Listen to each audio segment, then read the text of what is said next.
بسم اللہ الرحمن الرحیم۔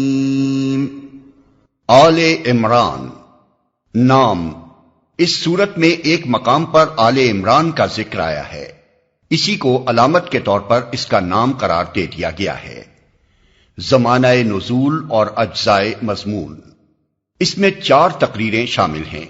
پہلی تقریر آغاز سورت سے چوتھے رکوع کی ابتدائی 2 آیتوں تک ہے، اور وہ غالباً جنگ بدر کے بعد قریبی زمانے ہی میں نازل ہوئی ہے۔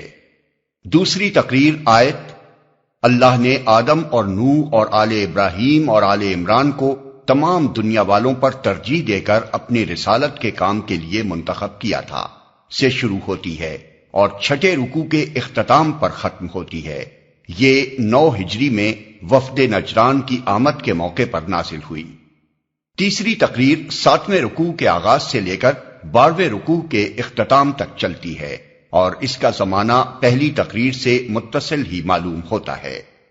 چوتھی تقریر 13ویں رکوع سے ختم سورت تک جنگ احد کے بعد نازل ہوئی ہے۔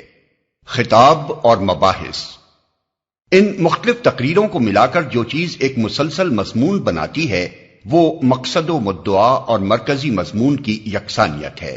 سورت کا خطاب خصوصیت کے ساتھ 2 گروہوں کی طرف ہے، ایک اہل کتاب یعنی یہود و نصارہ، دوسرے وہ لوگ جو محمد صلی اللہ علیہ وسلم پر ایمان لائے تھے۔ پہلے گروہ کو اسی طرز پر مزید تبلیغ کی گئی ہے جس کا سلسلہ سورہ بقرہ میں شروع کیا گیا تھا۔ ان کی اعتقادی گمراہیوں اور اخلاقی خرابیوں پر تنبیہ کرتے ہوئے انہیں بتایا گیا ہے کہ یہ رسول اور یہ قرآن اسی دین کی طرف بلا رہا ہے جس کی دعوت شروع سے تمام انبیاء دیتے چلے آئے ہیں، اور جو فطرت اللہ کے مطابق ایک ہی دین حق ہے۔ اس دین کے سیدھے رستے سے ہٹ کر جو راہیں تم نے اختیار کی ہیں وہ خود ان کتابوں کی روح سے بھی صحیح نہیں ہیں جن کو تم کتب آسمانی تسلیم کرتے ہو، لہذا اس صداقت کو قبول کرو جس کے صداقت ہونے سے تم خود بھی انکار نہیں کر سکتے۔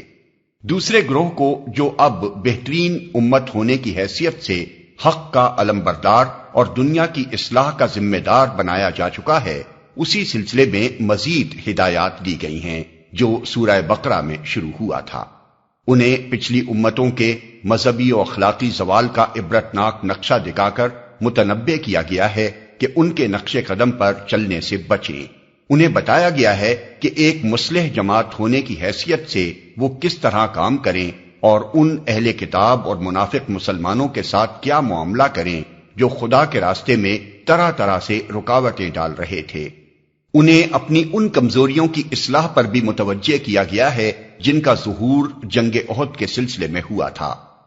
اس طرح یہ سورت نہ صرف آپ اپنے مختلف اجزاء میں مسلسل و مربوط ہے بلکہ سورہ بقرہ کے ساتھ بھی اس کا ایسا قریبی تعلق نظر آتا ہے کہ یہ بالکل اس کا تتمہ معلوم ہوتی ہے، اور یہ محسوس ہوتا ہے کہ اس کا فطری مقام بقرہ سے متصل ہی ہے۔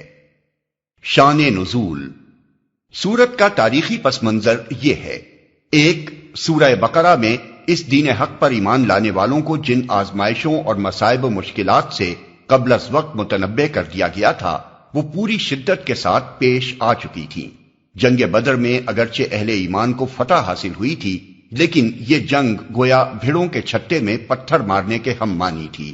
اس اولین مسلح مقابلے نے عرب کی ان سب طاقتوں کو چونکا دیا تھا جو اس نئی تحریک سے عداوت رکھتی تھیں۔ ہر طرف طوفان کے آثار نمایاں ہو رہے تھے، مسلمانوں پر ایک دائمی خوف اور بے اطمینانی کی حالت طاری تھی، اور ایسا محسوس ہوتا تھا کہ مدینے کی یہ چھوٹی سی بستی جس نے گرد و پیش کی ساری دنیا سے لڑائی مول لے لی ہے صفحہ ہستی سے مٹا ڈالی جائے گی۔ ان حالات کا مدینے کی معاشی حالت پر بھی نہایت برا اثر پڑ رہا تھا۔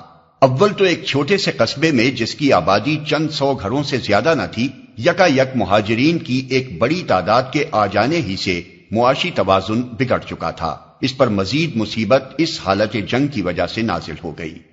2، ہجرت کے بعد نبی صلی اللہ علیہ وسلم نے اطراف مدینہ کے یہودی قبائل کے ساتھ جو معاہدے کیے تھے ان لوگوں نے ان معاہدات کا ذرہ برابر پاس نہ کیا۔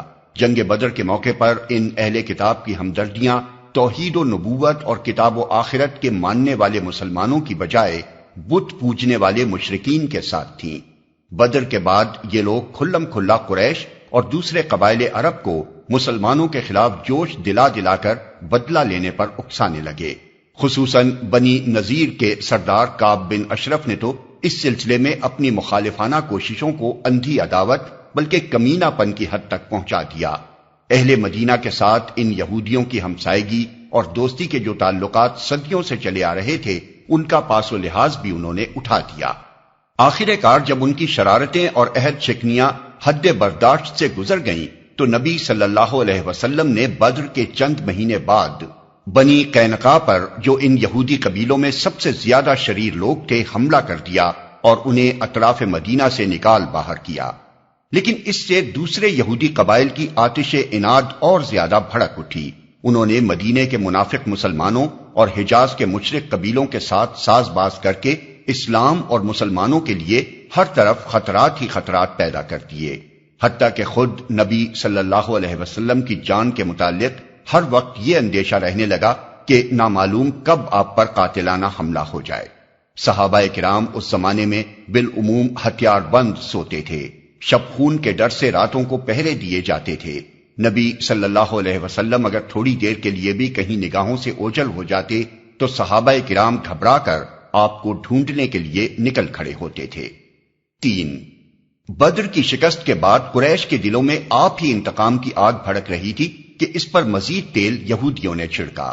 نتیجہ یہ ہوا کہ ایک ہی سال بعد مکے سے 3000 کا لشکر جرار مدینے پر حملہ آور ہو گیا اور احد کے دامن میں وہ لڑائی پیش آئی جو جنگ احد کے نام سے مشہور ہے۔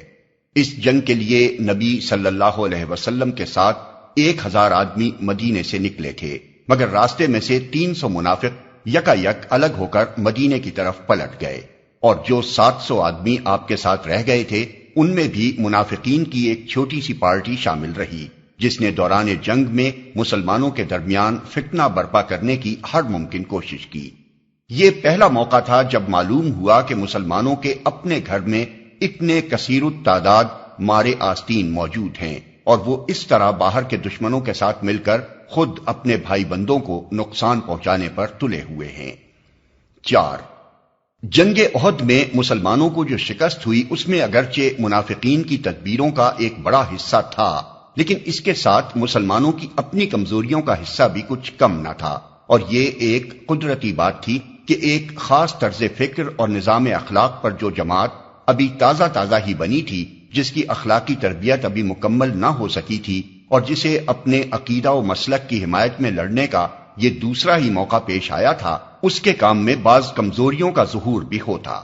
اس لیے یہ ضرورت پیش آئی کہ جنگ کے بعد اس جنگ کی پوری سرگزشت پر ایک مفصل تبصرہ کیا جائے، اور اس میں اسلامی نقطہ نظر سے جو کمزوریاں مسلمانوں کے اندر پائی گئی تھیں ان میں سے ایک ایک کی نشاندہی کر کے اس کی اصلاح کے متعلق ہدایات دی جائیں۔